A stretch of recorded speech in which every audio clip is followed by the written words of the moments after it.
ಇದು ಸತ್ತು ಶರ್ಬತ್ತು.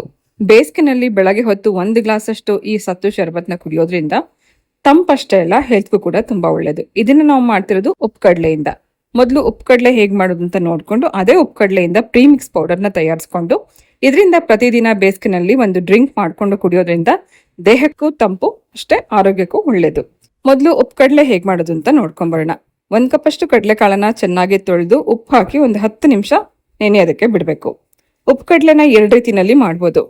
ಇದು ಇನ್ಸ್ಟೆಂಟ್ ಆಗಿ ಮಾಡುವಂಥ ವಿಧಾನ ನಾನು ನಿಮಗೆ ತೋರಿಸ್ತಾ ಇದ್ದೀನಿ. ಮತ್ತೊಂದು ವಿಧಾನ ಹೇಗೆ ಅಂದರೆ, ರಾತ್ರಿ ಪೂರ್ತಿ ಕಡಲೆಕಾಳನ್ನ ನೆನೆಸಿ ನಂತರ ನೆಕ್ಸ್ಟ್ ಡೇ ಬೆಳಗ್ಗೆ ಒಂದು ಸ್ವಲ್ಪ ಹೊತ್ತು ಅದನ್ನು ಬಿಸಿಲಲ್ಲಿ ಒಣಗಿಸಿ ಆನಂತರ ನಾವು ಉಪ್ಪಲ್ಲಿ ಹುರಿಯೋದು.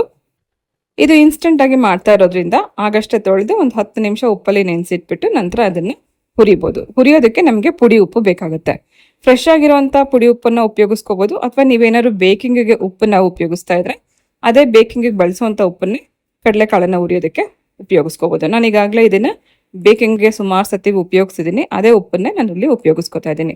10 ನಿಮಿಷದ ನಂತರ ಕಡಲೆಕಾಳು ಉಪ್ಪಲ್ಲಿ ನೆಂದ ನಂತರ ನಾನು ಇದನ್ನು ಹುರಿಯೋದಕ್ಕೆ ಒಂದು ದಪ್ಪ ತಳದ ಪಾತ್ರೆ ಇಟ್ಕೊಂಡಿದ್ದೀನಿ, ಅಥವಾ ಒಂದು ಬಾಣಲಿ, ಕಬ್ಬಿಣದ ಬಾಣಲಿ ಆಗಿರ್ಬೋದು, ದಪ್ಪ ತಳ ಇರುವಂಥ ಕುಕ್ಕರ್ ಆಗಿರ್ಬೋದು. ಅದರಲ್ಲಿ ಫಸ್ಟ್ ಉಪ್ಪು ಹಾಕಿ ಒಂದು 10 ನಿಮಿಷ ಇದು ಬಿಸಿ ಆಗೋದಕ್ಕೆ ಬಿಟ್ಬಿಡ್ಬೇಕು.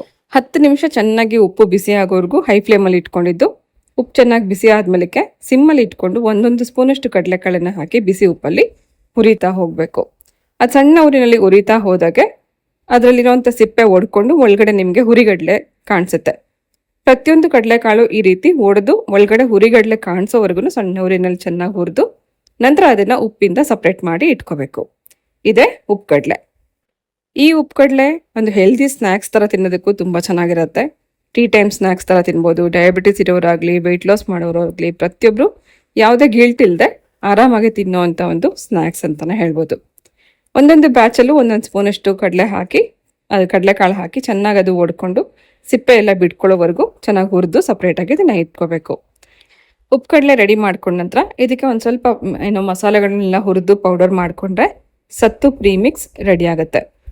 ಅರ್ಧ ಸ್ಪೂನಷ್ಟು ಜೀರಿಗೆ, ಒಂದು 10 ಕಾಳಷ್ಟು ಕಾಳುಮೆಣಸು, ಒಂದು ಒಣಮೆಣಸಿನ್ಕಾಯಿ, ಸ್ವಲ್ಪ ಕರಿಬೇವು, ಇದನ್ನು ಒಳ್ಳೆ ಅರೋಮ ಬರೋವರೆಗೂ ಹುರಿದು ಇದಕ್ಕೆ ಸೇರಿಸ್ಕೊಂಡು ನಂತರ 1-2 ಚಿಟಿಕೆಯಷ್ಟು ಅರಿಶಿನ ಹಾಕಿ ಪೌಡರ್ ಮಾಡಿಕೊಂಡ್ರೆ ಸತ್ತು ಪ್ರೀಮಿಕ್ಸ್ ರೆಡಿ ಆಯಿತು. ಪೌಡರ್ ಮಾಡುವಾಗಲೇ ಉಪ್ಪು ಹಾಕಿ ಪೌಡರ್ ಮಾಡ್ಕೋಬೇಕು. ಆ ಕ್ಲಿಪ್ ಇಲ್ಲಿ ಕಟ್ ಆಗಿದೆ. ನಾನು ಇದಕ್ಕೆ ರುಚಿಗೆ ಬೇಕಾಗುವಷ್ಟು ಉಪ್ಪು ಹಾಕಿ ಪೌಡರ್ ಮಾಡಿದ್ದೀನಿ. ಉಪ್ಪು ಹಾಕಿ ಪೌಡರ್ ಮಾಡೋದ್ರಿಂದ ಉಪ್ಪು ಪ್ರಿಸರ್ವೇಟಿವ್ ಥರ ಕೂಡ ಕೆಲಸ ಮಾಡುತ್ತೆ. ಪೌಡರ್ ಮಾಡಿದ ನಂತರ ಒಂದು 8 ಬಾಟಲಲ್ಲಿ ಹಾಕಿಟ್ಕೊಂಡ್ರೆ ಸುಮಾರು 2 ತಿಂಗಳವರೆಗೂ ನೀವು ಇದನ್ನು ಇಟ್ಕೊಂಡು ಉಪಯೋಗಿಸ್ಕೋಬೋದು. ಇದರಿಂದ ಮಾಡುವಂಥ ಡ್ರಿಂಕ್ ಒಂದು ರೀತಿ ಪ್ರೋಟೀನ್ ಡ್ರಿಂಕ್ ಥರನೇ ಇರುತ್ತೆ. ಕಡಲೆಕಾಳು ಹೆಚ್ಚು ಪ್ರೋಟೀನ್ ಇರೋದ್ರಿಂದ ಪ್ರತಿಯೊಬ್ಬರು ಬೆಳಗ್ಗೆ ಹೊತ್ತು ಡ್ರಿಂಕ್ ಥರ ನೀವು ಇದನ್ನು ಕುಡಿಬೋದು. ಸೊ ಇದೇ ಸತ್ತು ಪ್ರೀಮಿಕ್ಸ್ನ ಉಪಯೋಗಿಸ್ಕೊಂಡು ಸತ್ತು ಶರ್ಬತ್ ಹೇಗೆ ಮಾಡೋದು ಅಂತ ನೋಡೋಣ. 1 ಗ್ಲಾಸಷ್ಟು ಸತ್ತು ಶರ್ಬತ್ಗೆ 1-1.5 ಸ್ಪೂನಷ್ಟು ಈ ಪೌಡರ್ ತೊಗೋಬೇಕು. ಹಾಗೆ ತಣ್ಣಗಿರುವಂಥ ನೀರು ಹಾಕಿ ಇದ್ರ ಜೊತೆಗೆ ಕಟ್ ಮಾಡಿರೋಂಥ ಸ್ವಲ್ಪ ಕೊತ್ತಂಬರಿ ಸೊಪ್ಪು, ಹಾಗೆ ಅರ್ಧ ಹೋಳಷ್ಟು ನಿಂಬೆ ರಸ ಹಾಕೋಬೋದು, ಅಥವಾ ಅರ್ಧ ಸ್ಪೂನಷ್ಟು ಆಮ್ಚೂರ್ ಪೌಡರ್ ಹಾಕೊಳ್ಳೋದ್ರಿಂದ ಲೈಟಾಗಿ ಹುಳಿ ಇರುತ್ತೆ. ನಾನಿಲ್ಲಿ ನಿಂಬೆ ರಸ ಉಪಯೋಗಿಸ್ಕೊಂಡಿದ್ದೀನಿ.